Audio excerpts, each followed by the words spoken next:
Pushpa 2 cinema సంధ్య theatre ఘటన కారణంగా తెలంగాణ రాష్ట్రంలో ఇకపై ఈ సినిమాకి టికెట్ రేట్ల పెంపునకి అనుమతించేది లేదని సీఎం రేవంత్ రెడ్డి తేల్చి చెప్పిన సంగతి తెలిసిందే. అలానే ప్రత్యేక షోలు ఉండవని కూడా ఆయన ప్రకటించారు. ఏకంగా తెలంగాణ అసెంబ్లీలో సీఎం రేవంత్ రెడ్డి తాను అధికారంలో ఉన్నన్ని రోజులు ప్రత్యేక షోలకు అనుమతి ఇవ్వనంటూ ప్రకటన చేసి ఇండస్ట్రీకి పెద్ద షాకిచ్చారు. ఈ నేపథ్యంలో ఇండస్ట్రీ వర్గాలు టికెట్ రేట్ల పెంపుపై ఆశలు వదిలేశాయి.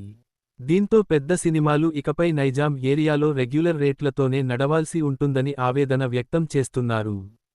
సినీ ప్రముఖులు అంతా వెళ్లి సీఎం రేవంత్ రెడ్డితో భేటీ అయినా కూడా ప్రయోజనం కలగలేదు.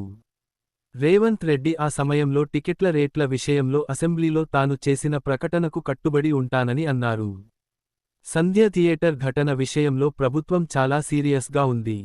టికెట్ల రేట్ల పెంపునకి ముందస్తుగానే అనుమతి ఇచ్చినా, ప్రత్యేక షోలకు అనుమతి ఇచ్చినా తగిన జాగ్రత్తలు తీసుకోకుండా ప్రాణాలు తీశారు అంటూ రేవంత్ సర్కార్ సినిమా ఇండస్ట్రీపై అసంతృప్తిగా ఉంది. అందుకే టికెట్ల రేట్లకు అనుమతి ఇవ్వకపోవచ్చు అని అంతా అంటున్నారు. కానీ దిల్ రాజు మాత్రం తన ప్రయత్నాలు ఆపడం లేదు. ప్రస్తుతం ఆయన తెలంగాణ ఫిల్మ్ డెవలప్మెంట్ చైర్మన్గా ఉన్నారు.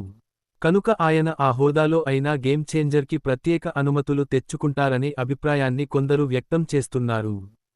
దిల్ రాజు ఇప్పటికే సీఎం రేవంత్ రెడ్డితో పాటు మంత్రివర్గంలో తనకు పరిచయం ఉన్న వారితో మాట్లాడరనే సమాచారం అందుతోంది. కొంత మొత్తంలో టికెట్ల రేట్లు పెంపునకి ప్రభుత్వం నుంచి గ్రీన్ సిగ్నల్ లభించే అవకాశాలు ఉన్నందున మరోసారి సీఎం రేవంత్ రెడ్డిని దిల్ రాజు కలువబోతున్నారట. గేమ్ చేంజర్ సినిమాకి టికెట్ల రేట్ల పెంపునకి అనుమతి వస్తే సంక్రాంతికే రాబోతున్నడాకు మహారాజ్, సంక్రాంతికి వస్తున్నాం సినిమాలకి రేట్ల పెంపు అనుమతులు వచ్చే అవకాశాలు ఉన్నాయి. సినిమా విడుదలకు మరో వారం రోజుల సమయం ఉంది. కనుక ప్రభుత్వం నుంచి 1-2 రోజుల్లో అనుమతి తెచ్చుకునే విధంగా దిల్ రాజు ప్రయత్నాలు చేస్తున్నారట. కానీ సీఎం రేవంత్ రెడ్డి ఈ విషయంలో చాలా సీరియస్గా ఉన్నారు. అయినా దిల్ రాజు తనదైన శైలిలో ఇండస్ట్రీ మంచి కోసం అంటూ, తెలుగు సినిమాకి నష్టం జరగకూడదు అనే ఉద్దేశ్యంతో అంటూ టికెట్ల రేట్ల పెంపునకి అనుమతులు తెచ్చుకునే అవకాశాలు ఉన్నాయంటూ ఇండస్ట్రీలో టాక్ నడుస్తోంది. ఇప్పటికే ఆయనకి మంత్రివర్గంలోని కొందరి నుంచి టికెట్ల రేట్ల పెంపుకు సంబంధించిన హామీ వచ్చిందనే గుసగుసలు వినిపిస్తున్నాయి.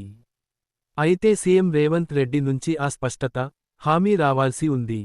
కనుక చివరి నిమిషం వరకు ఏం జరుగుతుందో చెప్పలేని పరిస్థితి నెలకొంది. ఒకవేళ దిల్ రాజు కనుక తన గేమ్ చేంజర్ సినిమా టికెట్ల రేట్ల పెంపునకి తెలంగాణ ప్రభుత్వం నుంచి అనుమతి దక్కించుకుంటే ఇండస్ట్రీ మొత్తానికి మంచి చేసిన వారు అవుతారనే అభిప్రాయం వ్యక్తం అవుతోంది.